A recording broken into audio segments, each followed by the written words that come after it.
والقلم وما يسطرون۔ ناظرین السلام علیکم ورحمۃ اللہ وبرکاتہ۔ سیدھی بات کے پرائم ٹائم میں آپ لوگوں کا استقبال ہے۔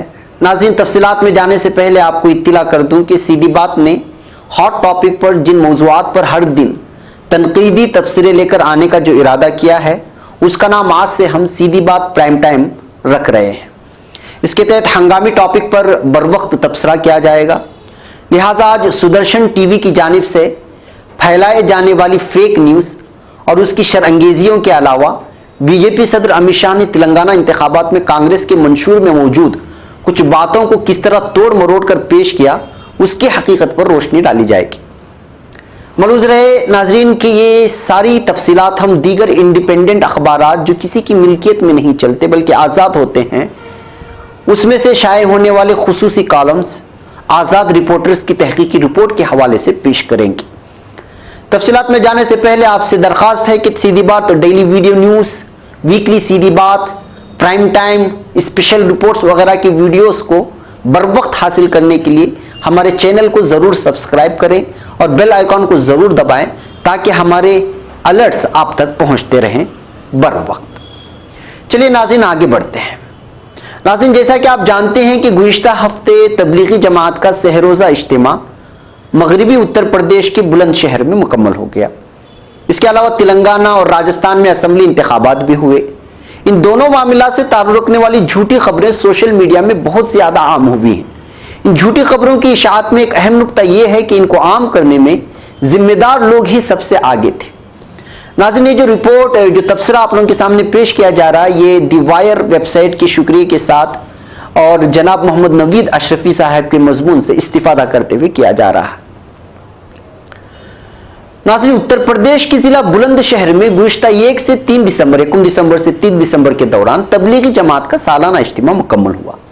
یہ تقریب بلند شہر کے دریاپور قصبے میں منعقد کی گئی تھی جس میں تقریباً 10 لاکھ عقیدت مندوں نے حصہ لیا۔ اسی دوران ضلع بلند شہر کے سیانہ قصبے میں ایک تشدد کے دوران گوکشی نے مبینہ طور پر پولیس انسپکٹر سبودھ کمار کا قتل کر دیا۔ یہ دو معاملات بلند شہر میں مختلف مقامات پر ہوئے لیکن کچھ شرپسندوں نے ان کو ساتھ جوڑ کر دکھانے کی کوشش کی تاکہ فرقہ پرستی کی ہوا تیار کی جا سکے اور تمام الزامات مسلمانوں کے سر پر تھوپے جا سکے۔ سدرشن نیوز کے مالک اور ایڈیٹر سریش چہوانکے نے 3 دسمبر کی صبح ایک ٹویٹ کیا جس میں انہوں نے تبلیغی اجتماع کو بلند شہر فساد کا سبب قرار دیا۔ اجتماع اور فساد کی واردات کو ایک ساتھ ملاتے ہوئے انہوں نے لکھا، یعنی شخص نے لکھا، بلند شہر اجتماع کے وبال کے بعد کئی اسکولوں میں بچے پھنس گئے ہیں، رہ رہے ہیں، لوگ جنگل میں ہیں، گھروں کے دروازے بند کر کے لوگ سہمے ہوئے ہیں۔ سدرشن نیوز سے لائیو بات چیت میں مقامی افراد، یعنی اس طرح کی چیزیں پیش کر کے فرقہ وارانہ ماحول کو بگاڑنے کی کوشش کر رہا تھا ایک شخص فیک نیوز کے ذریعے سے۔ اور غور طلب بات یہ ہے کہ بلند شہر کا فساد گائے کو ذبح کرنے کی افواہ پر ہوا تھا جس کو سدرشن نیوز پر مختلف طریقے سے دکھایا گیا اور یہ ثابت کرنے کی کوشش کی گئی کہ یہ فساد بلند شہر اجتماع کی وجہ سے ہوا ہے جس میں انسپکٹر سبودھ کمار کی موت ہوئی۔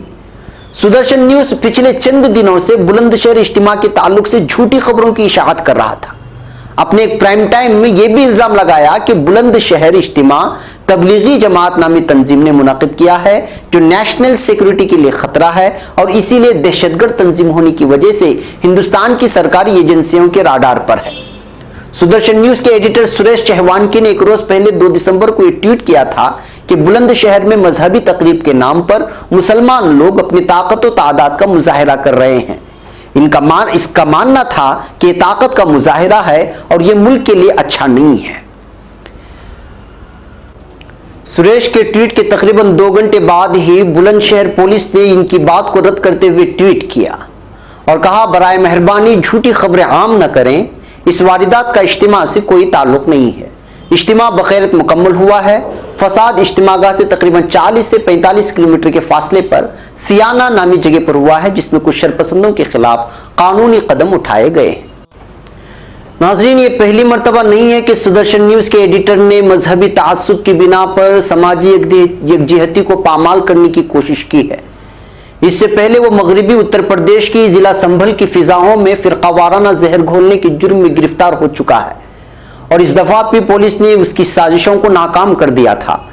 سدرشن نیوز کو اپنی حرکتوں پر ملک کے اقلیتی کمیشن کا نوٹس بھی مل چکا ہے۔ مزید یہ کہ اس پر ریپ چارجز بھی لگے ہوئے ہیں، یعنی کہ سدرشن کے مالک پر۔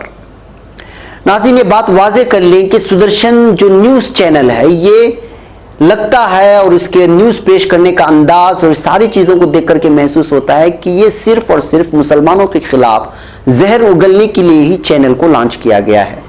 یہ جو شخص میری تصویر کے پیچھے، یہ جو میرے پیچھے آپ کو تصویر نظر آ رہی ہے، یہ سدرشن نیوز کا ایڈیٹر بھی ہے اور اس کا مالک بھی ہے، اور لگاتار مسلمانوں کے پرسنل لا مسائل پر، بابری مسجد کے مسئلے پر، دیگر کوئی بھی مسلمانوں سے وابستہ ایشو ہو اس پر ایک ایک دن 15 دن تک لگاتار مختلف لوگوں کو بلا کر زہر اگلنے کا یہ شخص کام کرتا ہے۔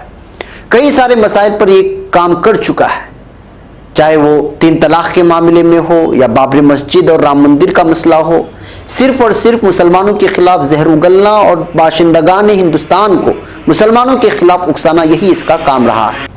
لہٰذا اب سوال یہ ہے کہ ہم لوگوں کو کیا کرنا چاہیے۔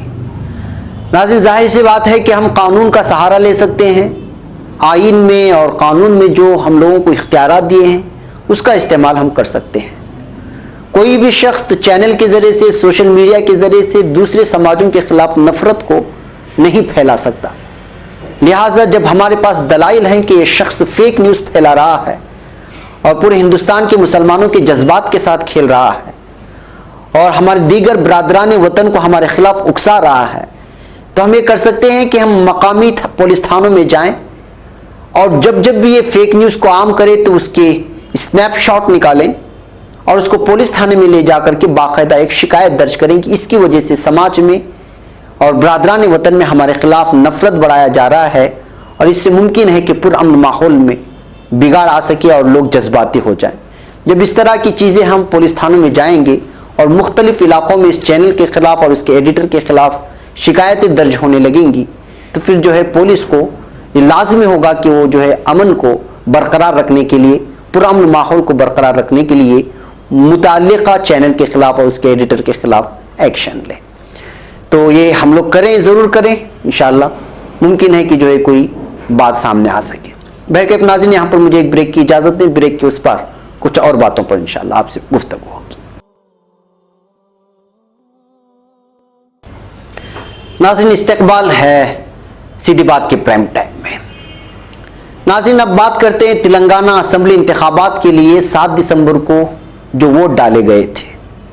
اس سے پہلے 2 دسمبر کو بی جے پی کے صدر امت شاہ نے تلنگانہ کے نارائن پیٹ میں ایک الیکشن ریلی میں شرکت کیا اور عوام سے خطاب کیا۔